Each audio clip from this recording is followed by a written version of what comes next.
Hello all students, in this video we shall learn the fourth chapter of First Flight from the diary of Anne Frank, written by Anne Frank. Before we start the story and entry of the diary, we have to know about our writer Anne Frank. So let's introduce first. Anneliese Mary Anne Frank, 12 June 1929 to February March 1945, was a German-born Jewish girl who wrote while in hiding with her family and for friends in Amsterdam during the German occupation of the Netherlands in World War II.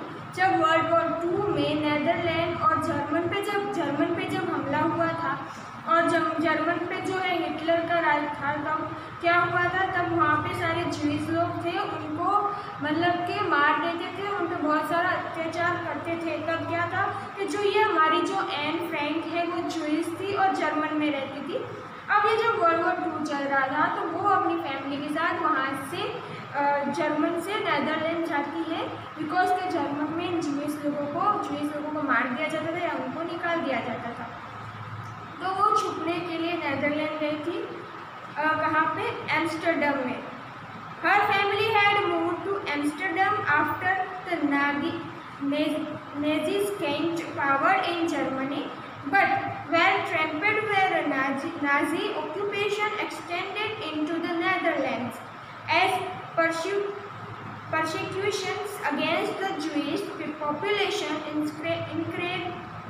increased, the family went into the hiding in July 1942 in hidden rooms in her father, Otto Frank, and transferred to the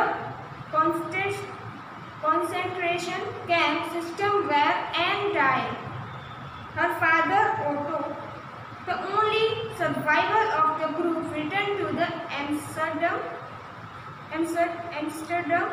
after war ended to find that her diary had been shared. Convinced that it was a unique record, he took action to have it published in English under the name The Diary of a Young Girl.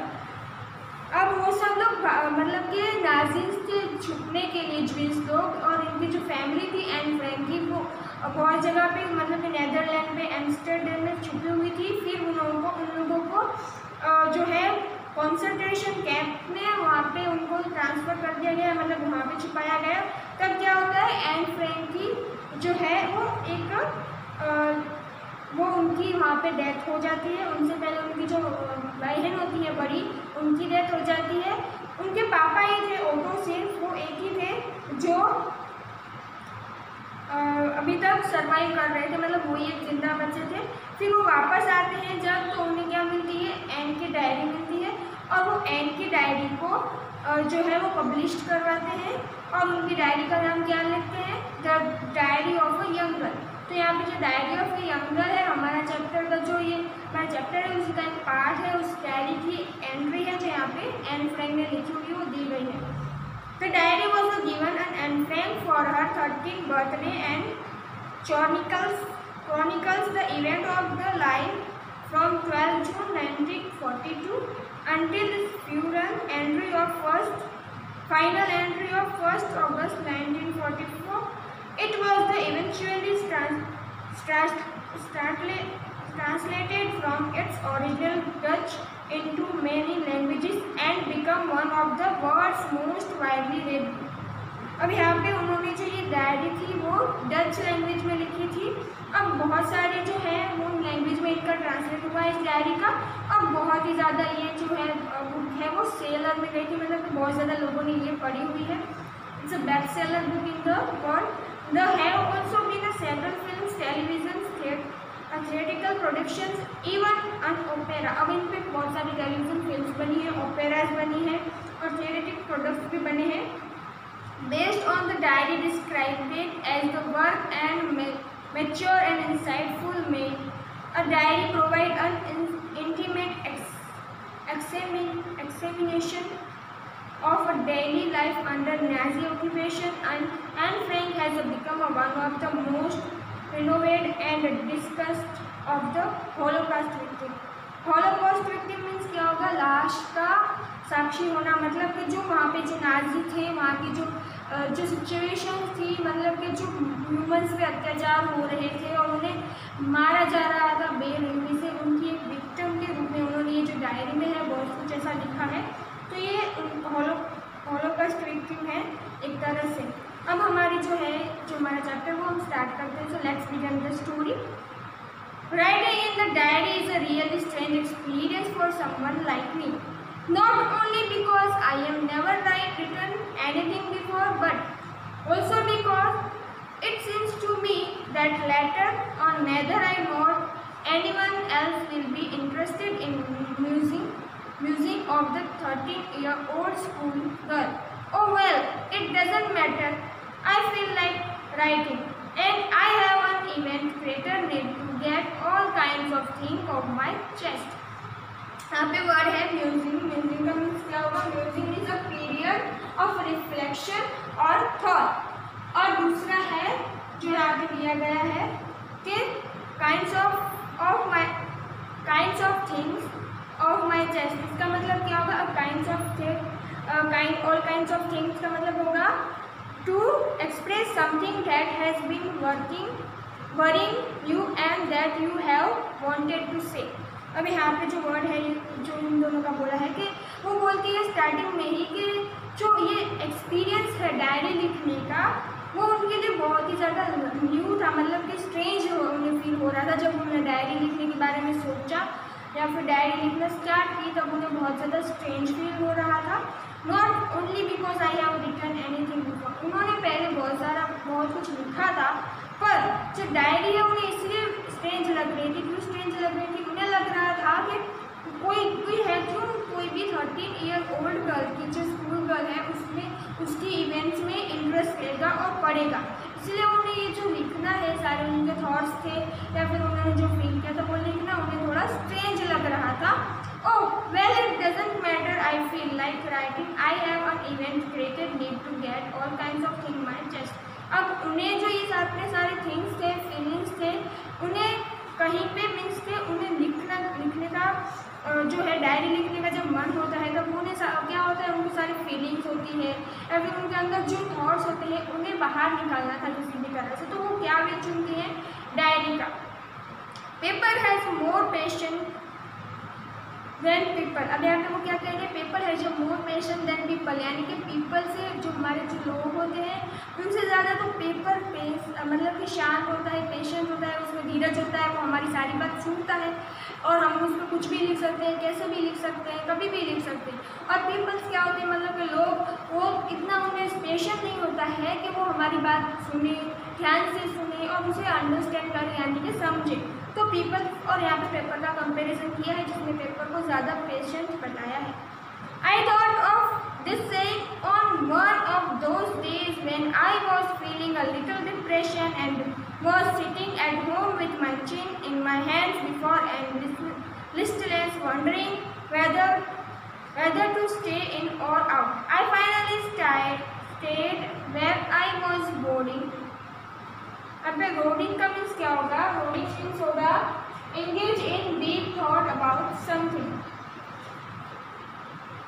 Yes, paper does have more passion, and since I am not planning to let anyone else read this stiff back notebook rarely referred to as a diary unless I should ever find a real friend, I probably won't make a bit of difference.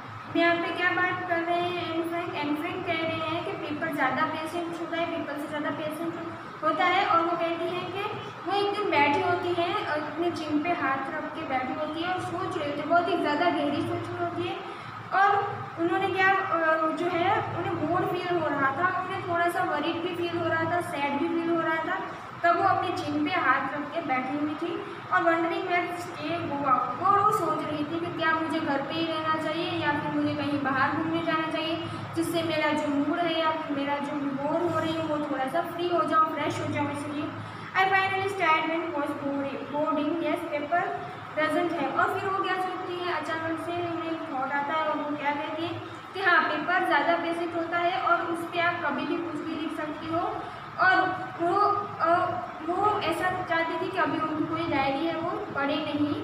और वो जो diary थी वो ग्रांडली refer to है। इसने ग्रांडली क्यों कहा है, क्योंकि जो डायरी थी वो बहुत ही ज़्यादा अच्छे से पेज पे, मतलब उसका जो मेन जो पेज होता है उसको बहुत ही थिकली जो है कवर किया गया था। मतलब कि एक अच्छी खासी बुक थी जो दिख रही थी, दिखने में भी अच्छी दिख रही थी। उसमें लिखा था डायरी।